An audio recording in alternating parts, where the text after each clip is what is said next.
Joining me on today's episode of The Player Position is League of Ireland legend Graham Gartland. Having moved to the UK at the age of just 16, Graham came back to Ireland with Longford Town before joining Drogheda United. In this spell, Graham won 3 FAI Cups in a row and won Drogheda's first and only league title in 2007.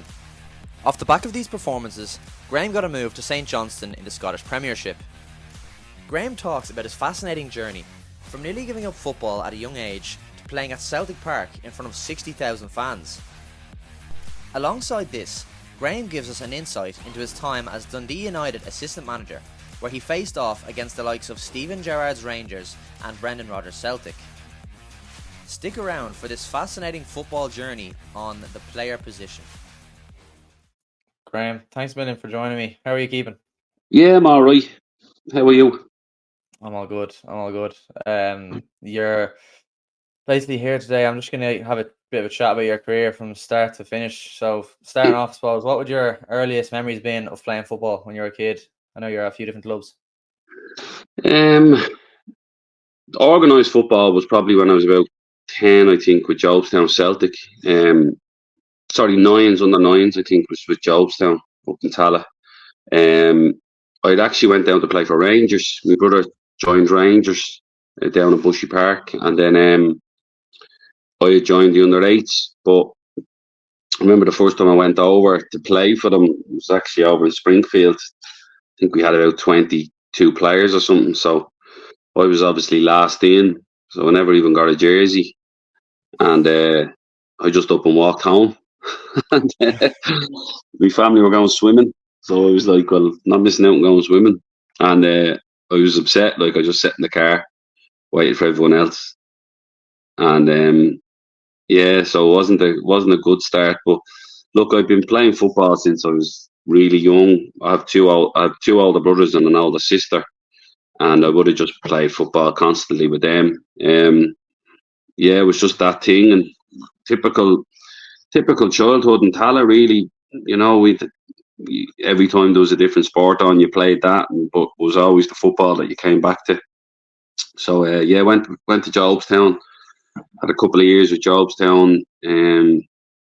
My brother had gone and signed for Lourdes Celtic then, and I was down training with his team, just helping out, because my dad was helping, and he said, "Oh, we're short a player. Can he play?" Like, and my dad went, "Yeah, it'd be grand." Like, so he threw me in, and that was a couple of years above myself, and I went in and played. And then Lourdes wanted me to sign for the own age group, and then I ended up signing for Maryland, which were an inner city team at the time, and they were just under the Premier Division. And then we won promotion, went Premier Division football. So I went from playing something like 10C1 to, by the time I was 12, so I was playing Premier Division pretty quick. And then I had 1 year at Stella, 1 year at Home Farm, and then I went away to the UK. Yeah, so it was a different route. Like, I wasn't with a top team from the start. The only time, like I said, I went to a top team with Stella Maris. I played for Ireland under 14s, and then I'd signed for Stella the following year. And then a lot of the Stella team ended up going away to the UK, and then I went and signed for Home Farm, and then I went to the UK. So it was quite a struggle at times, trying to just stay with the group of internationals that were around. But it was good. Wouldn't swap it. Great times, like, you know. Yeah, that's mad. Yeah, like, and you're saying then you moved away to the UK. It was to Barnsley, and how did that come about? And what were the challenges moving abroad at that age? And what age were you when you moved abroad? I was 16, just about to turn 17. I stayed and done my leaving cert. So there was it was July. So my birthday in July. So I had a few offers come to January to go, but a lot of them wanted me to go early, and I just said, look, I'm going to stay and do my leaving cert. I had 5 months left in school, so I stayed and done my leaving. And Barnsley actually just rang the house and said, could we speak to Graham? And I said, speaking. And he said, would you be interested in signing for Barnsley? And he says, I would, yeah. And then, just come over and we'll offer you a contract. And I was like, what? And they were like, just come over and we'll offer you a contract. And I says, you don't need me to do a trial. And he says, no, we've seen enough. And I was like, all right. And then me and my dad flew over and sat in the boardroom, and the manager of the first team came in and offered me a contract. Like, he says, what do you want? And I says, I'd like this. And he says, yeah, give him that. Just nodded at the guy, went, give him that. And I was like, right. And no one had really done that with me, where it made me feel that wanted and that, I think, secure as well. And I thought, these are going to make sure I try and come true here. And that was what gave me the feeling to go there. It was a great little academy, great little club. Everything was done out of the stadium.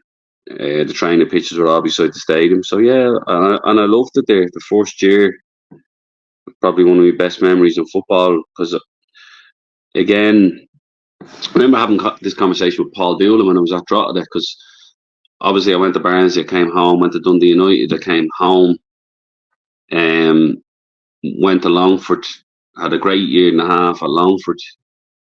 I was part-time. And I remember, like, the first month I went full-time again at Drogheda back in 2005, like January, February. And Paul Doolan was like, will you relax? Like, you're just hyper, like. And I was going, Paul, I never thought I'd be full-time again, like. And I had that was what I was like in my first year at Barnsley. I was like, I never thought I'd be a professional footballer, and here I am as a professional footballer. And I just made sure I enjoyed it. And I don't mean enjoy it as in messing. Like, I worked really hard, but I'd always be energetic and enthusiasm about it. So yeah, like, to this day, if someone said, like, you're a professional footballer, I still go, Jesus, I never thought, if you had offered me that at 12 or 13, I'd have took the hand off it. Yeah, so, like, going away, the first month was tough because, like I said, I've a really good family. My sister Michelle has been brilliant. Like, she's 5 years older than me. She's the star of the family, really. She's the one that keeps us all together and keeps us right. And then I have an older brother, Declan, and older brother, Alan, who both play football. Declan was an extremely intelligent footballer, just probably wasn't athletically gifted. He's smaller than me and 4 years older than me. I think I was taller than him by the time I was 10. My brother Alan was big and, like, really aggressive player, and, like, I could never beat him up until I got to about 14, but me and him were really competitive. And then I have a younger brother. So I left the house of 7. There was 7 of us in a house in Johnstone, and you leave that and you lose that comfort. But you know what? Like, after about a month, I just was like, look, this is what I want to do, and this is what you have to do it. And you get round it pretty quick, because you realise everybody back in Ireland is just doing their own thing and living their own life. And I think I say that to people, look, it's great coming home for the weekend, and everybody will make an effort for the weekend that you come home. But when you move home for good, that stops, like, So don't feel like you're missing out on things. If anything, they're missing out on what your life is. They'd swap with you. So I say that to a lot of the young players going away. Like, I says, did you have a good going away party? And he says, yeah, they're great. I went, well, there's not a coming home party, So make sure that you give it a good go over there. Yeah, like, it seemed like you had that mentality to go on to be, like, a proper player from a very early age, like the way you're saying there about at Barnsley and everything. But then after that, you moved to Dundee. How did that come about, and how did you enjoy your time there? Funny story. The Dundee United scout used to bring players down to Barnsley. He used to do a bit of scouting for Barnsley as well, and he used to come into the players that he bring down would stay in my digs. And he was a Scottish fella, so I used to just go in and chat with him at the breakfast table or the dinner table. So he was quite clued up. And when he heard I got let go from Barnsley, he just rang and said, look, Dundee United are looking to offer you a deal. Would you be interested in going up? And I says, yeah. And I went up for a year, but it was a bit of it was strange, because it hurt me leaving Barnsley. Like, it really hurt me a lot. And I probably didn't deal with it as well as I should have, and felt a bit disappointed, because I put so much faith in them, really. look, but it happened. To be honest with you, like you look back and think, oh, poor me a little bit, but I'd say there was hundreds of kids let go that year. That was 2002. I'd say I'd say every academy in the championship, first division, second division, probably had the biggest cull you would have seen in a long, long time because ITV had pulled out at the championship. So nobody had any money. A lot of clubs went into financial trouble around that time. ITV used to sponsor the championship and the first divisions, as well as Right. they had the Premiership on. They took over from Match of the Day, and they just ran out of money. And a lot of the clubs just cut loose with everything. So again, I was on a good contract, but I was only 18, so they just cut the losses. And look, I wasn't the only one to be let go. They decimated our whole youth team, the coaches, the lot. So I ended up at Dundee United, and to be honest, like I probably nearly never recovered from Dundee United. It was a tough place to play at the time. Um, I was at my worst as a person probably during that year. I wasn't a good teammate. I wasn't a good person. I wasn't a good aunt. Bit of a write off. And I probably needed to just come home and be around people that would reset me and tell me, look, get your finger out here. Start being a bit of a nicer bloke first, and then whatever you're going to do after it, be a better footballer. So, I came back. Had 6 months at Longford. We won. We were lucky enough to win the FAI Cup. We lost the League Cup, but from probably that January, over that Christmas, I had a bit of a reset, and I was like, right, started eating properly, started doing a lot of the right thing, started resetting the good habits I had when I first went to the UK, and going, right, look, I'm going to be as fit as strong as I can possibly be here, and I've kept that mentality then since the whole way through as much as I could. But there was a good group at Longford, great characters that we only met last week at the cup final for the 20-year anniversary. So, like Stephen O'Brien, Barry Ferguson, Sean Dillon would be my best pal. Vinnie Perth was actually really good to me for the first year because I wasn't driving. So he used to come and pick me up a lot and bring me to training, and I could always be grateful for that. I don't forget them things. Like, he was good. It was quite the journey. But the year at Dundee United, I probably nearly didn't recover from. But I'm glad I did. Yeah, definitely. And like you're saying there about the reset you had in terms of like professionalism, you started eating properly and stuff. Like you see so many lads get to that age and they have a setback like what you had, and they kind of fall off or give up with football or whatever. What do you think it was with you that made that I'd actually do the opposite to you and push you on to go and have a good career in the end? I became something I wasn't. I became a little bit bitter and a little bit despondent about the game, and a little bit like entitled about it. This wasn't what was meant for me. I made a decision to not go to Premier Division clubs and pick Barnsley, and this wasn't the way this was meant to go, and it's not fair. And that sense of entitlement that I had, but it's weird in a way that the game doesn't care about that stuff. Like, the world doesn't care about that stuff, and you just need to get on with it. But there is people that do care, and my family network are brilliant. My brother-in-law had been through it because he had played for Millwall, and he had come home, so he had gone through it a lot, and I leaned heavily on him. My uncles, I have uncles on my mum's side, like my Uncle Harry and my Uncle Brian, who, like, they wouldn't let you fail, really. My sister wouldn't let you fail, and then the likes of Sean Dillon, who had been through it as well, but wasn't bitter about it, wasn't like taking her out on the world. And that thing of, look, it's not unlucky neither, and there might be an element of luck to it that, I had 3 managers at Barnsley, and 2 of them really liked me, but one of them didn't. Like, the one that lets you go, You know, like that's life. The other two, if they had stayed in the job, wouldn't have let me go. But that's football. You talked there obviously about working hard. Like in your first 2 years at Longford, you won 2 FAI Cups. Like the first year, you weren't playing as much, but the second year, you were an integral part of the team. How do you reflect on those 2 years that you spent there and the experience of winning those cups? Yeah, I didn't play that much the first year. I got home in July, and then by the time I signed, you had probably a settled team. And look, I did break in. I only broke in sporadically. Brian McGovern was brilliant that year. I think he got Player of the Year as a centre back beside Barry, and Barry was the captain. So it was tough to break into. Had a few spells at left back and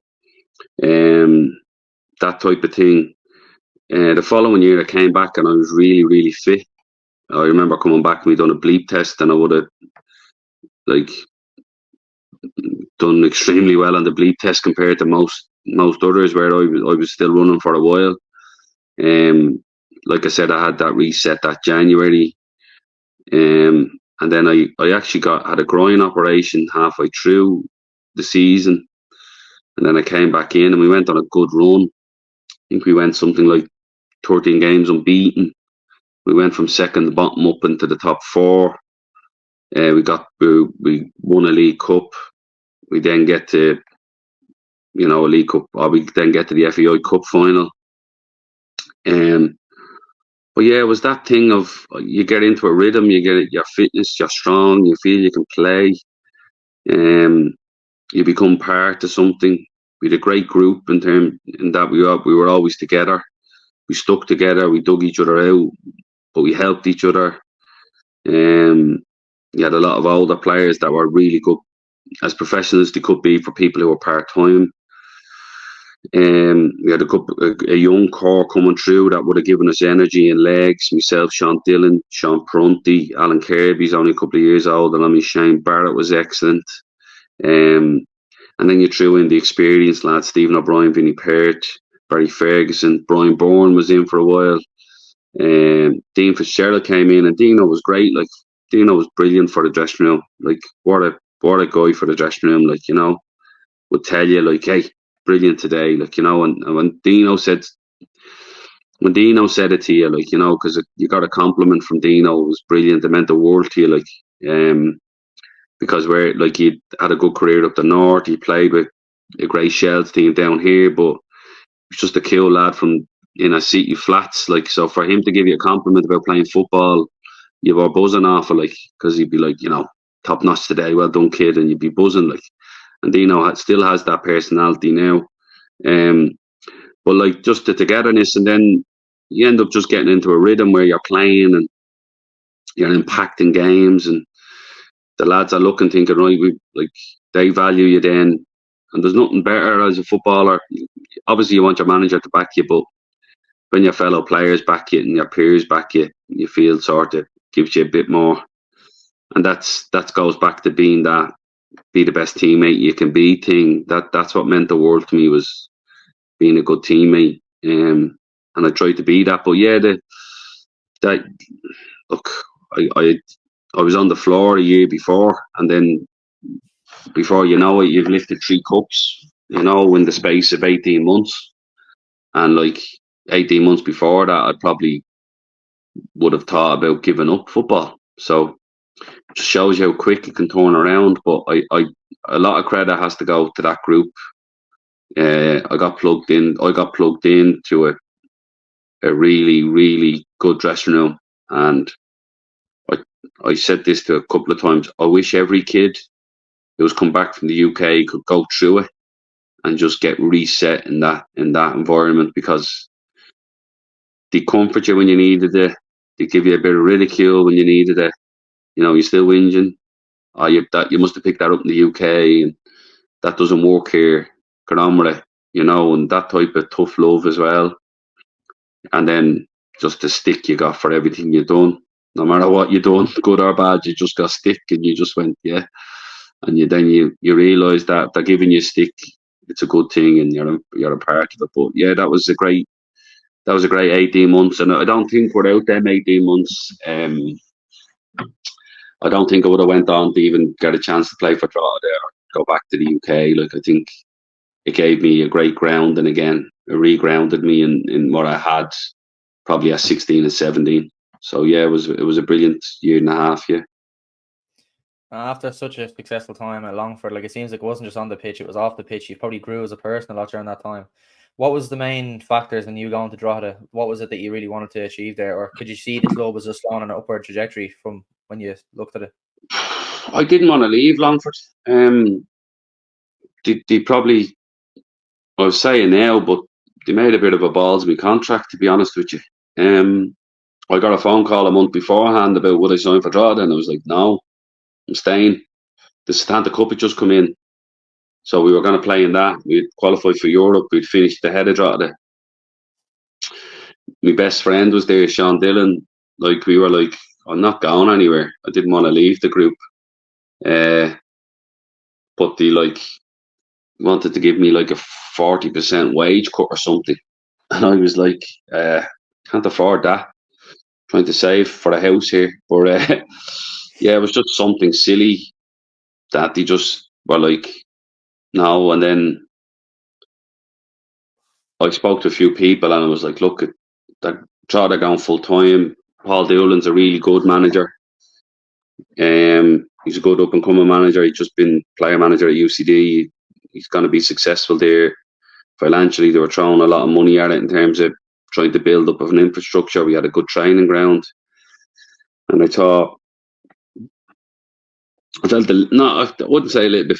I didn't feel taken for granted. I just thought, actually, he's haven't done this properly here. Like, and I played when I came back from the groin injury in the summer. I probably came back 3 weeks too early because we were short players to play, and I was a bit like, probably deserved to be a little bit more.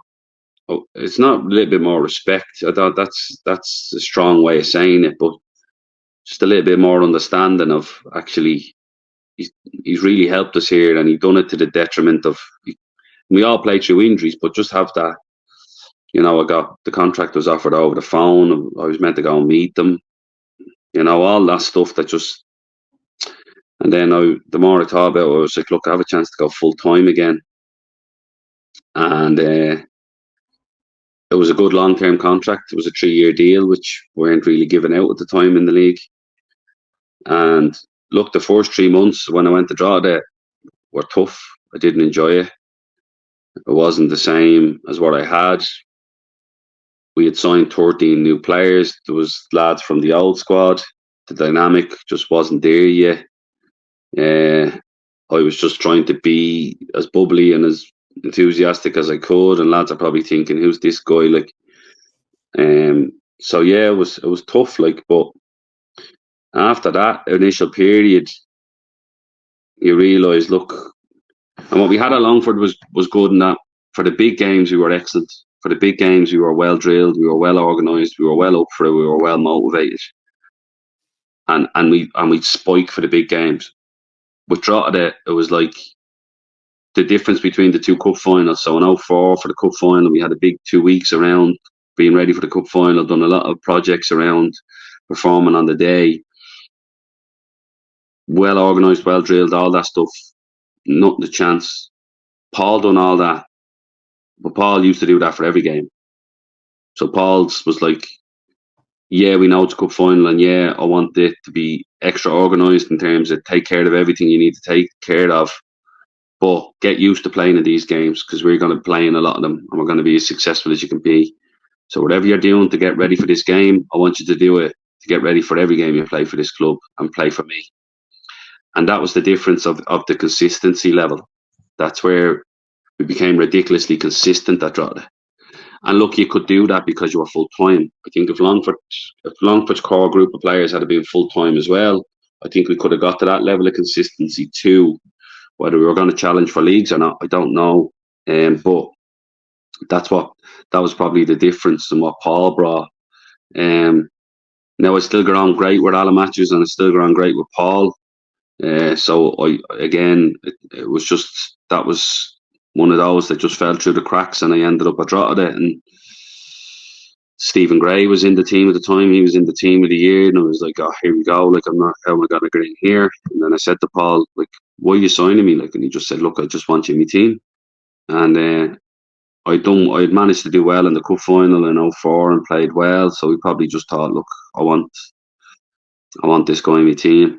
I think he was worried about Stephen Gray because Gray's a good friend of mine, and he has a little bit of a blind spot in one of his eyes, so he probably had that worry in the background about him. But look, it is what it is, and it worked out well for everyone. And you talked there about Paul Doolan, like he was a big part of Drogheda's success, not just the cup, but also then the 2007 Premier Division. What was your relationship like with him during those couple of years? Like you said, how consistent he made the team, but do you think he was like the kind of extra thing you needed on top of obviously having the quality in the squad to go on and win a league title then? Yeah, like full credit to Paul. He pushed us to the he pushed us to the brink. He pushed us to a limit, both personally and professionally. He pushed everyone. That was his way. He was going to test you constantly. Sometimes it would go too much where, you'd be like, there's nothing you can do to keep him happy at times. But he just wanted us to be the best we can be. And I get that. I do. And then it got to the point where we had a really strong dressing room where you're like, look, it was very hard for Paul to 100% ever hand over control to that dressing room. So we kept pushing. And there could have been a little bit of a, look, he's at a good age, he's at a good level, manage ourselves a little bit more. But it's hard for someone like Paul to relinquish that. And I get him. I get it. I think he grew up in an area where it was very hard to trust players around them because they were part-time. They were playing a Sunday afternoon. They would all go out for a few drinks afterwards. And that was the culture. And we were different. Like, we were as professional as we could be, as much as we could be. But yeah, he was probably one of the hardest working managers I've ever worked for. Like, he was constant. Like, Monday, we were in Monday to Saturday every day, constantly. Like, where they can get midweek day off, we'll do double sessions Monday, Tuesday, cool down Saturday, back in Monday, double sessions.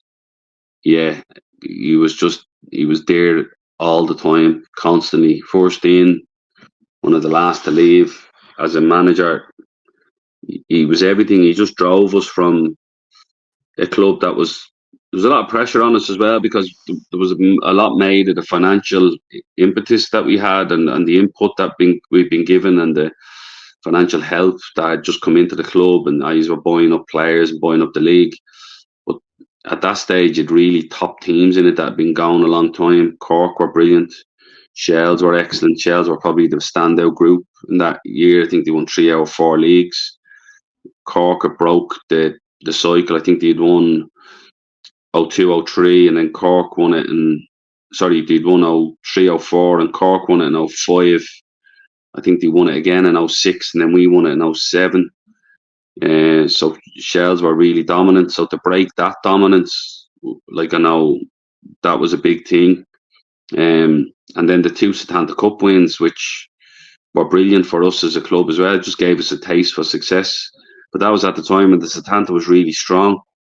Shells, Linfield, Cork. There was a lot of good teams in it, and we would have done really well to win them. And the prize money was really good, which allowed us to reinvest too. But yeah, Paul was, like, tactically and game understanding, he was excellent.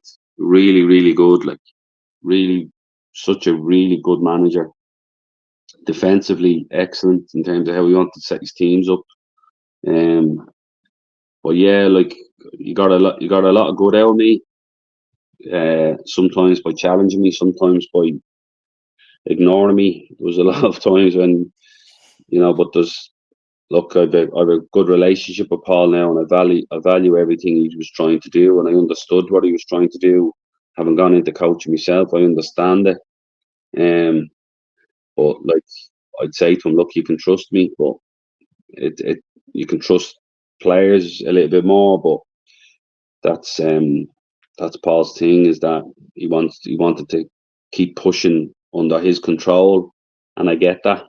I understand it, and I wouldn't hold it against him, because again, he's a product of the era he came out of. Yeah, and that Drogheda team then went on a great records in Europe, and you scored a couple of goals. What were your memories of those games, especially the ones that you scored in? I'd made a mistake in the first game against Drogheda Talon, and gave away a goal in the first half. So to go and score over there in the Champions League, and we won 1-0 and put us through, and I think we were the first team to win back-to-back Champions League games or something, which a home and away leg or something. We were one of the first, so that was great. I was only talking about the HJK game the other day because we were playing Aberdeen on the pitch, and it was covered in snow, and we played on it in the middle of July, and it was absolutely roasting, and it was one of our first experiences with playing a competitive game on an Astro. And the heat coming back up off the Astro, just you couldn't breathe. It was really tough. And we started the game well, and we watched videos of them and thought, these aren't that great. And then they went through a spell in the second half where they just turned it on, where they were a joke. So, they were really good experiences. I think it was my birthday over there. Dan Connor saved the penalty. We drew 1-1. Shane Robinson scored a cracker, checked inside and bent one into the far corner. Then we lost the goal from set piece. Like I said, Dan scored a penalty. We then came back to Dalymount. They went 1-0 up, scored a brilliant goal. They were marking zonally from set pieces, and I had a few little sniffs where I got the run on a few of them, and I kept saying to Paul Keegan, who was taking them, I said, just put them there, like just hang them up a little bit, like don't float them, but just hang them up just a little bit. I says, I'll time one off it, and I managed to time one, and it was probably one of the best headers I've ever had. I caught a flush, got up high, bang, headed down. The power I generated on it managed, but the power, like I said, the power was on the cross, so you managed to generate power on it. It was a great goal, and then Shane Barrett got 2 penalties for us. He was brilliant in Europe. We played him off the left, and he was just electric. What a talent Shane was. We just signed him from Longford as well, and he was brilliant. That first European campaign, he was unplayable in Europe. Like a right footer playing off the left who could go on the outside as well. And he just so direct and pacey. They were brilliant. The start one then were 1-1. They scored over there. Barra set up the goal for Zaid. And then the penalties then, I go and miss 2 penalties and we lose the shootout. And, that was hard. Like I said to you, I hated just letting the team down. That was my big thing. I just hated letting the team down and feeling like not letting the boys down here. And you carry it for a while because you know that the players around you are a little bit, that they're right to be disappointed in you, but they're trying not to go like, look, it happens. But yeah, that was tough. The following year, we beat a team from San Marino, and then we came up against Henrik Larsson's Helsingborg, and they just blitzed us over there. They just ran over us. And it was just. And then the following year we went and we beat Drogheda Talon, and then we had the games against Kiev, and they were brilliant. Like the game over in Kiev was brilliant. We played really well. It was a really good performance. Played on the front foot, defended when we needed to defend, made a lot of chances, and we should have went through. We had enough chances to go through. They had a brilliant spell for about 20 minutes where they got the penalty and hit the crossbar. They were excellent, but then the last 15, the last 10, we just probably had a bit too much for them, but we just couldn't get over the line. That would have been a bit disappointing not to do that. But then a month later, the club goes into administration. So, that was the bigger kick, was the fact that, the club is gone, basically going to fold if we don't address the financial issues. But looking at it, like everybody was going through financial issues. It was 2008. It was just before the big crash, and football clubs weren't able to continue spending what they were spending, and Drogheda went to the wall. So yeah, it was tough. We went from being a really good European run to, well, what was the point in any of it? Because it's gone now. Yeah, and off the back of that, then you joined St. Johnstone and you came in, got promotion the first couple of months. How do you reflect on that time? And did it feel like a big moment for you, considering you'd obviously gone abroad, come home? And did you feel like this is, a full circle now? You're going abroad again.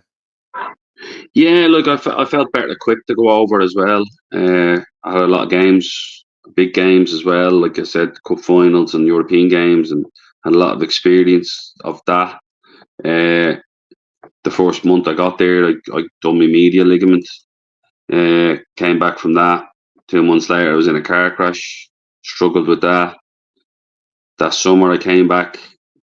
We were in the Premier Division. I was going to be a backup centre back at the time. One of the lads got injured, and I ended up starting the first 16 games in the SPL. The 17th game I started, I think I popped my shoulder. Dislocated my left shoulder, AC joint. So all these little things that were going wrong in between were just starting to wear my body down. The car crash had caused problems with my back that I probably still struggle with now. Had an issue with my breathing then that flared up because of something else, and done my knee twice. So every time I got on a little run of games, I was just getting hit with setbacks, and I just never felt I got a rhythm or a run in the 3 years. But again, and this was the opposite of what happened at Dundee United. Instead of being bitter and angry about it, I just tried to be as positive as I could be around everybody and around the group. And luckily, that's what kept me right, was, look, this is no one's fault. These things are just happening. Can't help them. I tried to fix them as much as I could and tried to get physically back into a good shape that I could, but I probably lost a half a yard or a yard of pace that with all due respect, I couldn't afford to lose. And that just hindered me a little bit. And yeah, the quality really suffered, but I kept trying to be the best pro I could be, to the point where I became a bit stressed about it. But yeah, it was a great experience. You go and you meet some great people over there. We had a really good dressing room with St. Johnstone as well. Some great lads in it. It was brilliant. We had some good games, to get promoted, and then you're going to play in the likes of Ibrox and Celtic Park, and down in Hearts' ground as well. So Tynecastle, and then you're going to Hibs. It was great. Easter Road and up to Pittodrie. These are great grounds to go and play in, and yeah, it was a great experience. And look, I met my wife over there. I met really good friends that I've stayed in touch with, the likes of Neil McCann, who came in to train at St. Johnstone. He then goes and gets the Dundee job and asks me to go and join him. So I wouldn't have got that chance if I hadn't signed for St. Johnstone, and if I hadn't have been as positive as I was through all the injuries and stuff for St. Johnstone, Neil probably wouldn't have asked me to come in and help him as a coach. So, you never know who's watching or how you're conducting yourself, but there's always somebody watching, and that's just a prime example of it. But I wasn't doing it for that. That's the thing. I was just being genuine. I wasn't going, look, one day he's going to get a job. I was just, look, this is who I am and how I carry myself. But yeah, it was good. Look, a really good 3 years. Met some great people. Would I like to play more? Would I like it being able to play better? That was the thing. I would have liked him to be able to perform better. That's the bit I'd be disappointed with. But life experience, that a lot. I had I done 3 knees. I done my hip. I done my back. Done my shoulder. Broke my nose. Broke my finger. Broke my thumb. It was just everything that could go wrong did go wrong physically wise. And they were all impact injuries rather than actually mechanical stuff that I just couldn't get. I eventually, it just wore me down. I was broken, so by the time I came back to Ireland to play with Rovers, I was physically I could still run and long distance, but I just didn't have any of that half yard of pace. And I was still trying to play the same way I used to, which was be aggressive and follow people in, but it just wasn't there. And it just, ultimately, I think it was 2 years after I left St. Johnstone, I finished playing then at a competitive level. I just want to touch on as well, you mentioned there about playing at Ibrox and Celtic Park. Like, from someone who a couple of years ago was thinking about giving up football to then go and play at these unbelievable stadiums on huge stages with massive crowds and people watching on TV. Like, what was that like? Like, on those days, do you remember how you felt, or did you feel a sense of pride, or was it just business on those days you're going to get a result? You just go to enjoy it. Like, as much as you want to be competitive, you want to make sure you're not letting your team down, and you're not going into the game in awe of it. But also, like, I just enjoyed playing. I just enjoyed being competitive, and that was the enjoyment in it. The more people came to watch it, well, that's great. But yeah, I was just really big around the team environment and going out and enjoying it, enjoying the big games, but enjoying the small games where there's a battle. Like, but yeah, like I think our second game in the division when we got promoted was at Celtic Park, and like my brother came over, 60,000 people at it, and you're a bit like, I was talking to somebody about describing the cup final. You don't see the top tier, like. So most people, I'm not sure anyone's ever explained this, you don't really see the top tier. You only see around what's ball eye level. You don't get a chance to go, and a Celtic Park, when you're playing Celtic, don't get a chance to look around. You end up just, look, if I can't take my eye off this a little bit, a couple of moments where you have a look around and think, wow, like, that thing of, how did I end up here? Like, but then you just switch back into enjoying it again and trying to be competitive. And that was it, you know. But yeah, they were just like they're institutions. It's hard to explain to people. You don't, unless you play in Scotland or live there, you don't realise how big they are. Like, they consume absolutely everything. They're behemoths. They're massive, massive football clubs. Everything revolves around what Celtic and Rangers are doing most weekends in Scotland. Like, it's just so absorbing, and sometimes it's a little bit unfair because there's other great clubs like Hearts and Hibs are fantastic clubs in Edinburgh, Aberdeen, St Johnstone and Perth, the two Dundee clubs. They all have their own little cities, but if anything is to move the needle, it tends to be Celtic and Rangers. And how big of a sense of pride was it for your family, seeing you, like you said there, family coming over to watch you at Celtic Park? Like, what was that like for them to come over and to see you, playing on that stage? Like, that must have been an unbelievable sense of pride for them. It's hard, like, because my brother was there. My mum and dad would come and visit a lot because I had my own house then, and they were able to come over and visit. You had a place to stay. It was different then. You're driving, you're more active, you're out and about. My sister would have come over quite a lot with her husband and their son, Adam. And yeah, so it was a little bit more. You were getting a lot more visitors, but it was on air terms, and you were in your house, and you could put them up, and you felt more.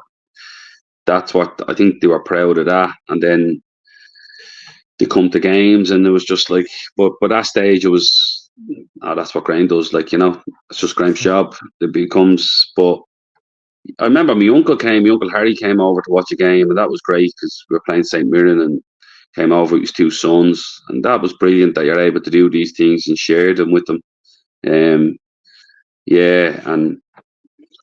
Like, it's hard to answer that one because I don't know what they felt like, but I was proud to represent them.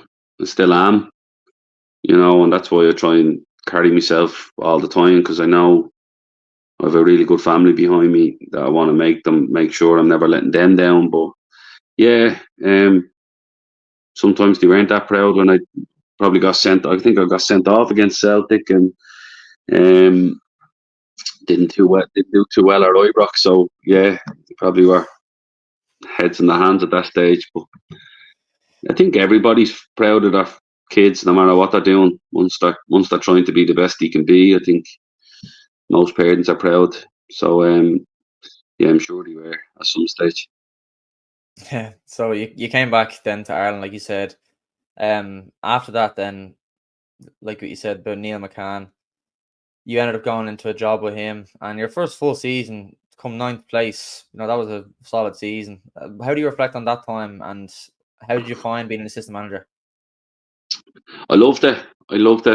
Neil was brilliant. One of the best people I've ever worked with in football. Genuine, honest, raw, extremely intelligent about the game. Great to be around. Passionate. All them things. He was brilliant. Great football brain in terms of how he wants to move people around. Really attack minded.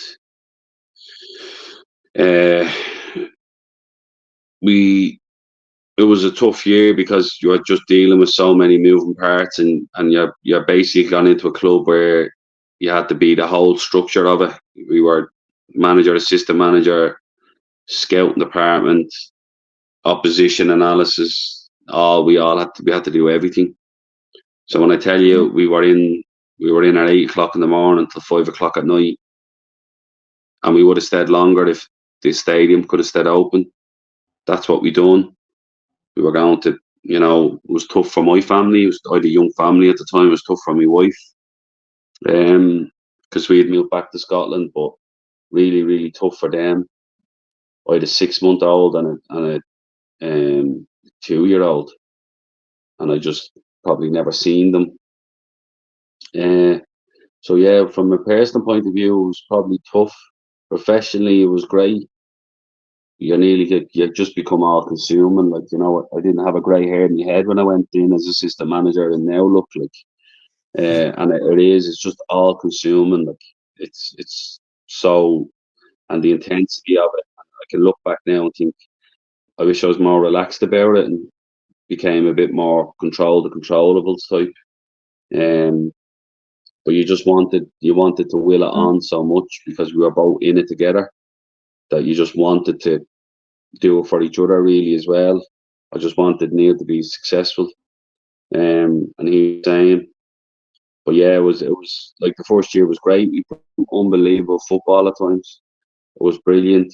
We needed more end product, and we tried to fix that probably just before we got sacked. It was like, look, our build-up play in our build-up phase and in our middle phase is brilliant, but we need more of an attacking threat. And we're letting teams off the hook a little bit, and we're trying to fix it. But look, Dundee, you wouldn't be the most stable club in terms of they have great plans whenever the manager goes in, but you don't really get that time to implement that. So we nearly done all the plans they were asking for, but lowered the squad, the age group, played a different brand of football, but because our results dipped, they didn't give us a chance to come out the other side of it, and that's fair enough. That's their prerogative, But yeah, it was a great experience. You're going up against, I think Brendan Rodgers' Celtic at the time were all conquering. They were brilliant. Excellent side that you play against, would just kill you with the ball. Just kept recycling the ball. Take any type of energy out of you. And then we caught the tail end of Gerrard coming in at Rangers and what he was trying to build. So eventually he's the team that stops the 10 in a row. So you're going up against them, going up against your old manager, Derek McGuinness. So yeah, Steve Clark as well, who's now the Scottish manager. We would have played a lot of great games against Kilmarnock. So it was just a great experience. Wish I had gone better. Of course I do, because you just want to be successful in anything you do. But yeah, it was intense. It brought out a side in you that you miss as a player, and that it brings out that competitive, really, really competitive edge that it brings out in you. But that could spill out for me, and it's something that I struggle then with, where I'm like, can't be this competitive about everything. But It's hard then, because you're in a results driven business at that stage.